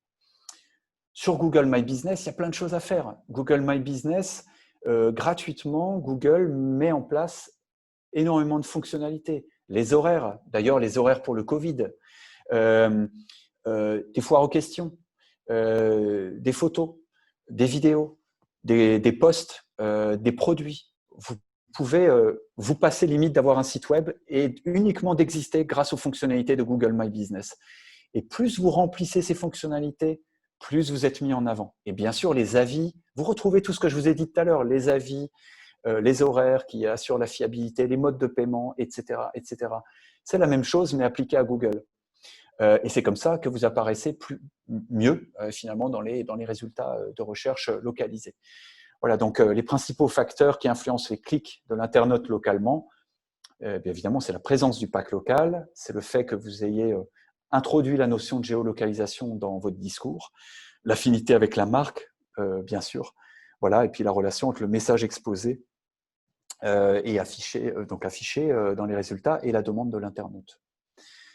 Et j'arrive au dernier point, en espérant que je n'ai pas trop dépassé et que le message reste audible. Le dernier point, c'est l'optimisation du temps de chargement. Et là, c'est un peu plus technique. Mais je vais être, j'espère, j'espère que j'aurai simplifié le message. J'ai essayé de voir cette présentation comme un entonnoir du plus important où on va dire, donc construire une marque et notamment son expertise par les contenus. Et puis derrière, m'arrêter à un point technique qui va être, est-ce que Google découvre tous mes contenus, en particulier pour le mobile, parce qu'à partir de septembre 2020, le desktop n'existera plus pour Google. Si vous n'êtes pas un site qui est découvrable par ces robots en mobile, bah vous n'êtes pas, vous n'existez pas. Et parmi ces points techniques, est-ce que tu trouves mes contenus? Est-ce que tu trouves mes photos? Est-ce que finalement tu arrives à accéder à mon expertise? Eh bien, il y a la problématique du temps de chargement. Et en fait, c'est une question technique, mais c'est aussi une question marketing, vous allez le voir. Et je vais une fois de plus approcher cette question-là par quelque chose qui vous parle en tant que décideur, en tant que marketeur ou chef d'entreprise. Voilà le message. Comment déterminer la bonne vitesse de chargement pour un site? Il existe plein d'outils, il existe donc plein d'indicateurs qui peuvent assez rapidement nous endormir si on n'est pas technicien. Je ne suis pas développeur, je suis avant tout un marketeur. Et donc, je pense que le meilleur indicateur, eh bien, ce sont ceux-là, et vous me direz ce que vous en pensez. Une page mobile qui se charge en plus de 3 secondes, elle perd 53% de ses visiteurs. Vous avez vu le chemin de croix que c'était pour être positionné dans Google, c'est déjà difficile. Imaginez, une fois qu'on arrive chez vous, vous avez fourni des efforts énormes à travers vos contenus, et derrière, vous mettez plus de 3 secondes à charger. Vous le faites vous-même sur votre mobile, vous repartez. Vous repartez, et c'est ça finalement que vous devez voir comme indicateur. Le deuxième indicateur, c'est qu'un retard d'1 seconde, c'est 20% de taux de conversion en moins. Donc, le principal indicateur que vous devez retenir, c'est le business. Si ma page met du temps, c'est du chiffre d'affaires qui m'échappe parce que c'est devenu un chemin de croix pour attirer les internautes chez nous. Donc, si en plus il faut attendre, c'est compliqué. Alors, imaginez si on met un pop-up de pub, imaginez si… voilà, en fait, il faut que ça charge rapidement, tout simplement. C'est ça l'indicateur. Et faites le test pour vous-même, faites le test autour de vous. Et vous pouvez laisser les indicateurs techniques pour vos développeurs ou pour votre agence. Elle en fera son affaire. Je vous donne un exemple. C'est celui de Volkswagen. Mais rassurez-vous, ce n'est pas l'apanage des grands groupes. C'est tout le monde qui est mis au même niveau. La TPE, la PME, le grand groupe. Finalement, ce qu'ils ont fait, c'est qu'ils ont testé des AdWords avec une campagne pour le nouveau Tiguan. Donc, c'était fin d'année dernière, en utilisant une technologie qui s'appelle AMP. Pour Accelerated Mobile Page.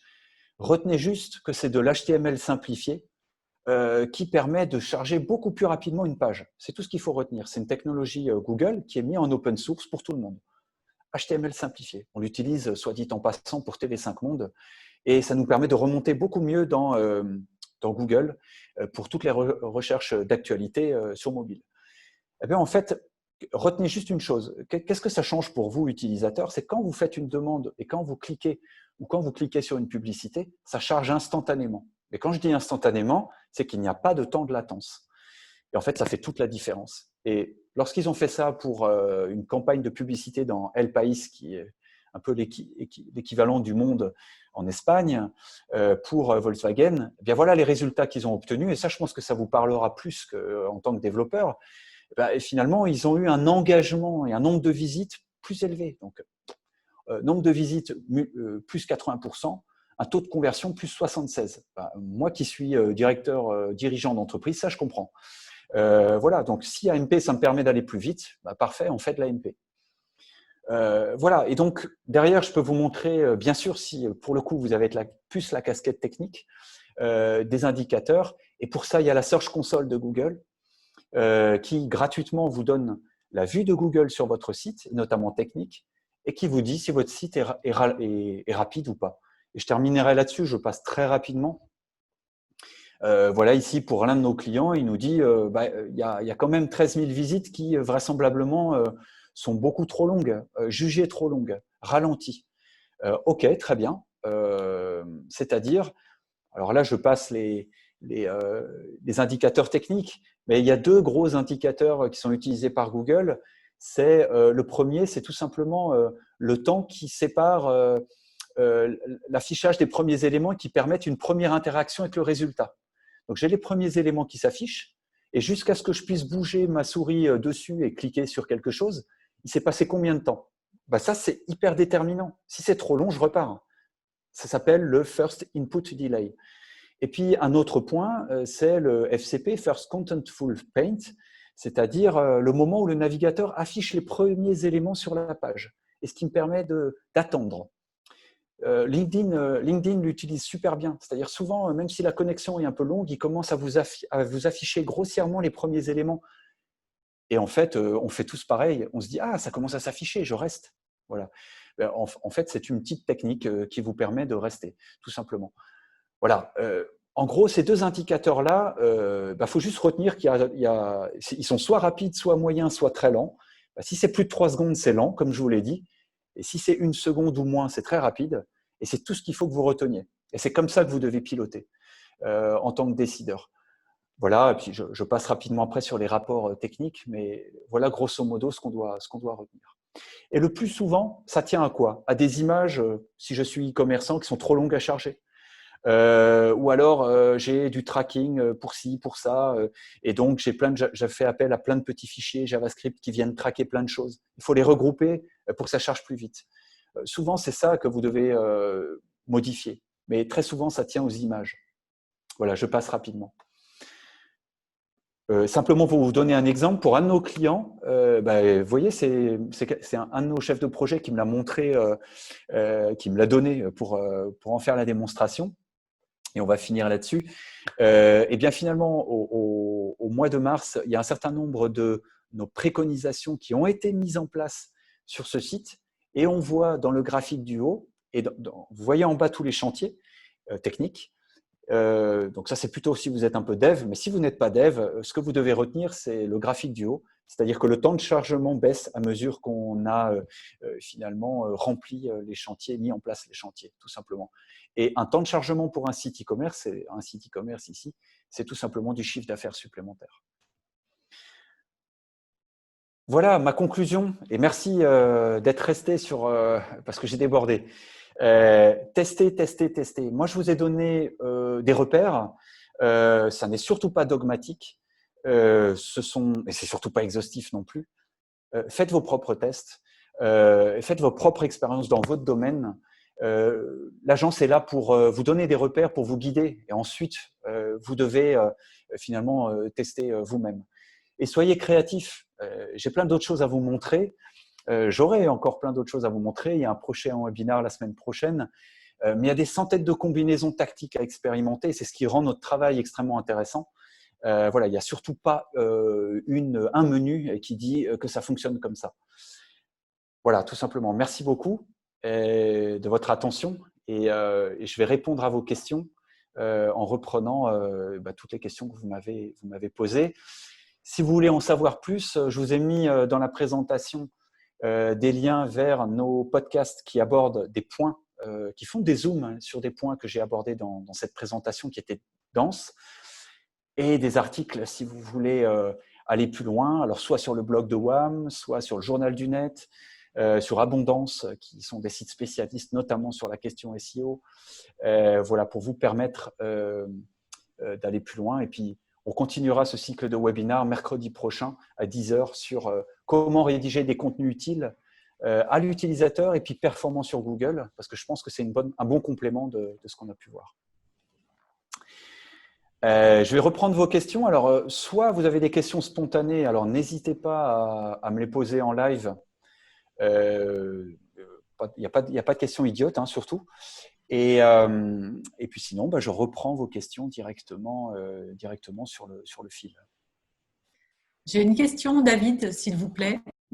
Quand vous dites, vous faites des recommandations par rapport à la stratégie SEO, etc., vous prenez la main sur les sites clients ou pas spécialement? Alors, il y a différentes possibilités. Quand on nous confie une problématique, on fait le plus souvent un audit de la situation et qui reprennent un certain nombre de ces éléments, donc évidemment, que l'on a vu là. On fournit un constat et mieux, on fournit les recommandations prêtes à mettre en ligne. Et là, il y a différentes possibilités de faire. Soit vous nous dites dès le départ, écoutez, moi j'ai tel outil de gestion de contenu pour gérer mon site. Et si vous voulez prendre la main, mettons c'est un WordPress ou un Drupal, je ne sais pas si ces noms vous parlent, mais et à ce moment-là, vous pouvez faire vous-même. Soit je n'ai pas la main là-dessus, mais j'ai une agence spécialisée qui m'a construit mon site web. Ok, nous on leur fournit les chantiers, on évalue leur faisabilité avec eux et à vos côtés, et en tripartite, on définit les chantiers qui sont les plus intéressants à mettre en place avec un ratio gain-effort. Voilà. Donc le plus souvent, c'est vrai, ça engendre quand même un chantier pour le prestataire qui a créé le site. Le plus souvent, avec un outil de gestion de contenu du type Drupal ou WordPress, on gagne du temps, donc des coûts de développement, parce que très souvent, il y a des plugins qui nous permettent de combler les manques. Alors du coup, vous citez WordPress et tout, pardon, je vous coupe, mais Wix, par exemple?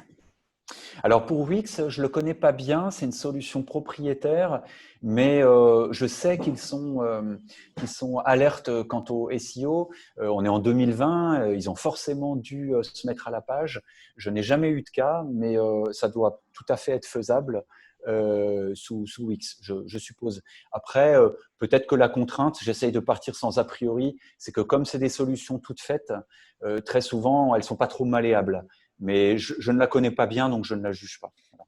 Okay. C'est assez puissant quand même, hein, j'ai l'impression, mais je ne suis pas experte. Ouais, non, mais je vous rejoins tout à fait. Je vous rejoins tout à fait. Donc, on fait notre constat et puis, bien sûr, on fait la sélection en faisant de la faisabilité. Et simplement, on nous donne accès, on lève les manches et on regarde ce qu'il y a sous le capot. D'accord. Merci. Je vous en prie. Alors, une question que j'ai, mais sinon, n'hésitez pas directement à venir vers moi à l'oral. Est-ce que les feature snippets font partie de la stratégie de growth hacking? Oui, alors sans doute. Alors, je vais vous avouer, pardon, mais en fait, moi, ces anglicismes growth hacking, je ne sais pas trop ce que ça veut dire. Alors, pardon, c'est moi qui ai posé la question tout à l'heure quand je vous en ai entendu parler parce que ça m'a rappelé cette stratégie qui consiste en fait à aller chercher par rapport aux demandes qui sont sur justement le questionnement et du coup j'ai l'impression que ça répond exactement à cette logique. Donc growth hacking, le principe du hacking, c'est d'aller craquer un peu entre guillemets les infos pour rentrer là où il faut, quoi. Oui, alors c'est ça. Donc vous m'avez entendu, je parlais de stratégie, mais après beaucoup de tactiques et en effet de tips. Je pense que ça rentre dans ce qu'on appelle le growth hacking, tout à fait. Okay.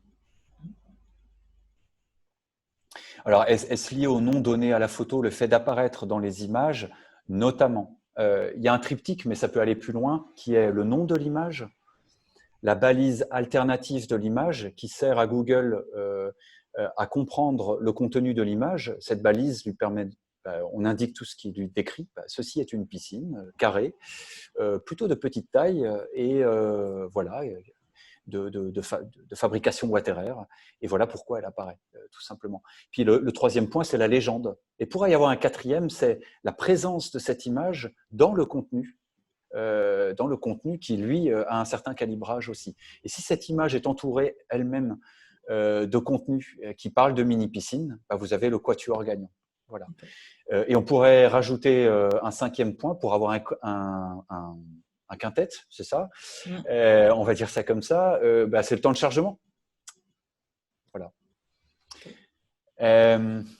Quand tu parles de temps… Bonjour David. Et bonjour Christophe, comment vas-tu? Bien. Et toi? Ça fait plaisir de te voir. Ouais, moi aussi. Tu parles justement de temps de chargement. Je sais que Google a annoncé dernièrement que ça ne rentrait pas dans le ranking. OK. Mais c'est quoi ton point de vue par rapport au temps de téléchargement d'une page par les moteurs? Est-ce qu'il ne faudrait pas distinguer temps de téléchargement par les robots et temps de chargement pour l'expérience utilisateur comme tu l'as mis en avant? Est-ce que c'est comme ça que tu le vois ou pas?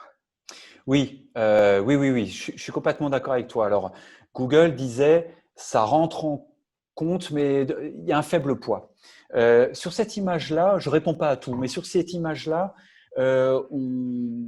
signée par Blandine chez nous, que je remercie au passage, on a décomposé le time to first byte, c'est-à-dire finalement le temps de latence qui permet d'afficher le premier octet sur l'écran. Et je pense que je réponds pour partie à ta question, parce que c'est compliqué et c'est très technique, cet aspect-là. Et tout ne concerne pas Google, tout ne concerne pas le SEO, d'ailleurs. Partons de la gauche, je suis tout en haut, on va dire, au milieu, je fais une requête. Il y a un temps de latence de 40 millisecondes jusqu'à ce que la requête de mon device et de mon réseau, si je suis dans le métro en 3G ou si je suis en 2G à la campagne ou si je suis à Lyon en 4G. Donc ça, c'est déjà le premier point et ça prend déjà plus ou moins de temps. Donc là, on voit que ça dépend du réseau en fait. Est-ce que Google le prend en compte? Probablement qu'il n'a aucune raison de te pénaliser pour ça parce que c'est externe et tout le monde est mis au diapason. Après, il y a le temps de traitement serveur. Là, par contre, c'est différent. Et le traitement serveur, c'est directement lié au OVH, par exemple, qui va héberger ton site et qui va traiter ou non rapidement la requête et la manière dont il va te servir tout ça. Et puis ensuite, il y a encore le temps de latence jusqu'à ce qu'il t'affiche les différents éléments qui composent la page dans ton navigateur. En fait, c'est très fragmenté parce que là aussi, il y a le JavaScript, les images, etc. C'est très fragmenté. Alors Google, lui, passe son temps à compenser et son Chrome, son Google Chrome est là pour compenser beaucoup de choses, mettre beaucoup de choses en cache, les images, le JavaScript, sans même qu'on s'en rende compte. Et si tu es venu 3 fois dans l'année ou 3 fois dans le mois sur un site, quand tu viendras la 4e fois, tout va s'afficher beaucoup plus rapidement. Il va compenser. Moi, je pense que ce qui compte vraiment, c'est le petit exemple que je vous montrais tout à l'heure. Je vais essayer de revenir dessus. Tac. C'est ça. C'est différer le chargement des images hors écran, diffuser des images au format nouvelle génération, éliminer les ressources qui bloquent le rendu, regrouper les JS, le JavaScript, regrouper les feuilles de style. Voilà le genre de choses. Ou alors, j'ai 36 000 codes qui viennent finalement se charger pour venir mesurer l'audience. On en utilise un seul, par exemple, via, par exemple, Tag Manager. Voilà. Je ne sais pas si je réponds bien à la question. Ce que je veux dire, c'est que c'est une question qui est très technique et très compliquée. Moi, je pense que si déjà on fait le travail simplement sur les images, les feuilles de style et JavaScript, là, déjà, on fait une grosse partie du boulot. Non, mais c'est clair. Après, je doutais pas de ta réponse, mais c'était juste pour être bien sûr que tu avais cette vision-là et qu'on pouvait quand même s'accorder sur les fameux 200 millisecondes pour le first bit annoncé par Google et Olivier Dufay qui nous dit voilà, en moyenne, il faudrait qu'une page se télécharge en 600 millisecondes, en moyenne, hein, grosso modo. C'est ça. Ce qu'on a là. Après, je me pose la question dans la Search Console, je sais pas comment interpréter ces temps de chargement. C'est des temps de chargement ou c'est des temps de téléchargement déjà? Est-ce que… Je n'ai pas la réponse, donc je préfère te dire que… Non, mais je sais pas, justement, c'est pour ça. Hein, là, je ne sais pas non plus. Il faudrait que je demande à mon équipe, parce que là, ça m'échappe. Mais c'est une excellente question. Alors, on utilise différents outils pour y répondre. Et là, pour le coup, je ne suis que le rapporteur de cette information et c'est déjà trop précis pour moi. mais c'est des choses auxquelles on pourra répondre dans un second temps sans problème. Bon, en tout cas, ça devient un vrai casse-tête quand même, honnêtement, Ouais, surtout sur mobile. Honnêtement, ouais, tout à fait. tu regardes tous les gros sites, enfin toutes les recommandations de Google sont pas toujours évidentes à mettre en œuvre d'un aspect parfois même technique. Regrouper les feuilles de style. Bon, tu as des développeurs qui sont pas fans de ce genre de choses, quoi, ou qui veulent pas forcément aller jusqu'à ce détail, Oui, enfin ce niveau technique, je parle. tout à Pas fait. toujours évident. Alors c'est pour ça qu'on utilise AMP aussi comme Ok, solution, parce que je parlais de TV5 tout à l'heure. Là, on a eu un vrai boost de mise en avant sur mobile, parce ok. que ça télécharge de façon instantanée. Et ça marche vraiment du tonnerre. Donc là, on est sous des temps en dessous de 600 millisecondes. C'est bien, tu réponds à ma question suivante, du coup, c'est parfait. Je m'arrête là. Par anticipation, parfait. Ouais, merci en tout cas. Je t'en prie, Christophe. Et on pourra compléter surtout. Alors, une autre question qu'on me posait, quand vous mettez à jour un article, il vaut mieux copier l'ancien, l'éditer et créer un nouveau post, ou simplement éditer l'ancien, si je crois bien comprendre. Ben oui, c'est ce que je vous montrais tout à l'heure avec TV5. Surtout, repartez de l'ancien. Pourquoi? Parce qu'il a un historique. Il a un historique, il a des liens qui pointent vers lui, à l'intérieur du site, du vôtre, et depuis l'externe. Parce que si votre billet est pris en référence, c'était le cas de l'article que je vous ai montré, eh bien, vous avez tout un tas d'articles qui émanent de l'extérieur, des forums, que sais-je, qui pointent vers vous. Si vous recréez un article, il n'a aucun maillage vers lui, aucun lien qui pointe vers lui, pas d'autorité. Donc, il repart de zéro. Donc, effectivement, repartez toujours de celui qui est le mieux passé. Le plus souvent, c'est l'ancien. Voilà. Mais ce n'est pas parce qu'il est ancien, c'est parce qu'il y a du maillage. Voilà. Donc, il vaut mieux repartir de l'ancien. Maintenant, bien sûr, si le contenu n'est plus le même, si l'angle n'est pas bon, repartez d'un nouveau, parce que sinon c'est tarabiscoté et sinon c'est extrêmement compliqué pour un rédacteur. Notre pôle éditorial nous le dit suffisamment et nous remet les pieds sur terre en nous disant écoutez, on ne peut pas tout demander à un ancien contenu, s'il ne fait plus l'affaire, on en recrée un nouveau. Mais pour des questions de maillage, s'il est bien positionné, il vaut mieux faire ça, oui. Et concernant les rich snippets, nous sommes obligés de baliser nos pages via une extension WordPress pour faire correctement et interpréter à Google. Alors, on peut utiliser effectivement des plugins pour ça, à travers Yoast ou d'autres.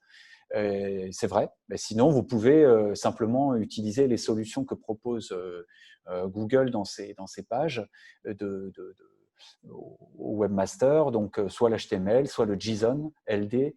Voilà, il y a différents formats qui permettent de le faire, mais avec WordPress, il y a des plugins qui permettent de le faire, ouais, tout à fait, pour insérer ces balises sémantiques. Alors, je prends les autres questions. Donc, temps de chargement ou de téléchargement, pardon, mais je ne sais pas y répondre. J'ai envie de dire temps de chargement, mais je vais me renseigner. Google versus expérience utilisateur. Alors, je ne sais pas dans quel contexte tu utilisais ça, Christophe. Non, mais tu y as répondu avant, en fait. C'était Ok. vraiment, pour moi, le temps de téléchargement, c'est celui de la récupération d'une page par les robots, et le temps de Ouais. chargement, c'est plus Ok. côté expérience utilisateur. Et c'est là où effectivement ça a des impacts sur Ok. ton taux de conversion, sur tes transformations, sur ton C'est ça. chiffre d'affaires et sur ta génération de contacts, concrètement, quoi. Voilà. C'est exactement ça. Voilà, tout simplement. C'est une affaire UX en fait. Voilà. Alors, ce webinaire, vous pouvez le retrouver par le biais d'un article et le précédent également, mais qui est en cours de rédaction, avec un lien vers la vidéo et la présentation. Alors, le lien de cette source en anglais permettant de faire un autodiagnostic. Alors, ce sera dans la présentation que vous aurez. On va vous mettre la webographie dans l'article, et en l'occurrence, c'est sur Distilled. C'est une agence SEO anglaise que je suis depuis des années et qui fait très très bien son travail. Donc, rendons à César ce qui lui appartient. Voilà, alors je ne sais pas s'il y a d'autres questions, et sinon on a largement dépassé, mais n'hésitez pas, et sinon il sera temps de clôturer.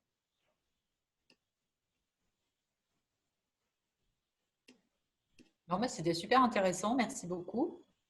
Merci de m'avoir écouté jusqu'au bout. Tout pareil. Merci de votre présence, super.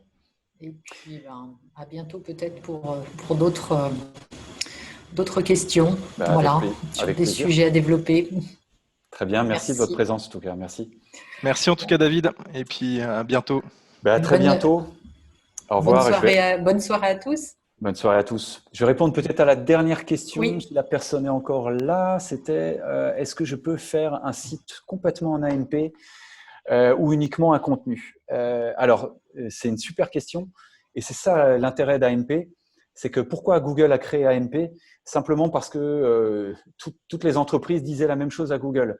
Vous demandez que les sites soient plus rapides à télécharger, mais quand je vais voir mes développeurs, j'ai rien contre les développeurs, je le précise au passage, ou mon agence, eh bien la facture est lourde et c'est toujours très compliqué et c'est un chewing-gum au milieu d'une pelote de laine et finalement on met rien en place. Ok, alors on a fait AMP et comme ça c'est facile à mettre en place. Ce sont finalement de l'HTML très simple. Alors chez TV5 Monde, qu'est-ce que ça veut dire? Que la page qui est en place sur le site, on ne l'a pas touchée.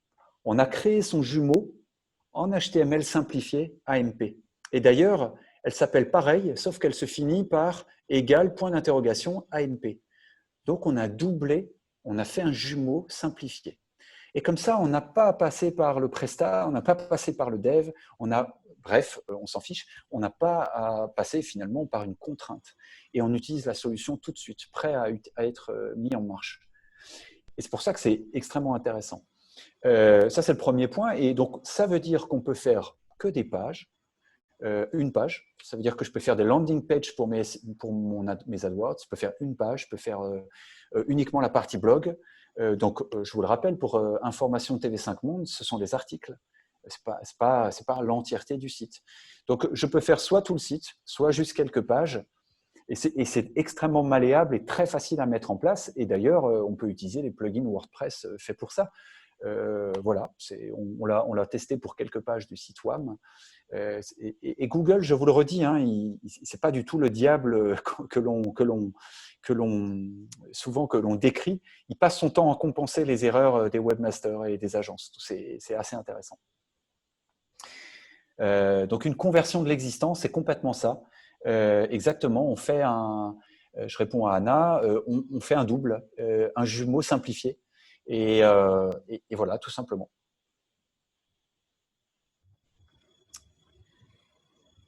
Voilà, écoutez, en tout cas, merci d'être resté jusqu'au bout. Et puis, vous aurez tout ça d'ici quelques jours avec un article. Et merci en tout cas de votre présence. Merci David. Bonne soirée. Bonne soirée, à bientôt. Au revoir. Bonne soirée à tous. Merci, au revoir.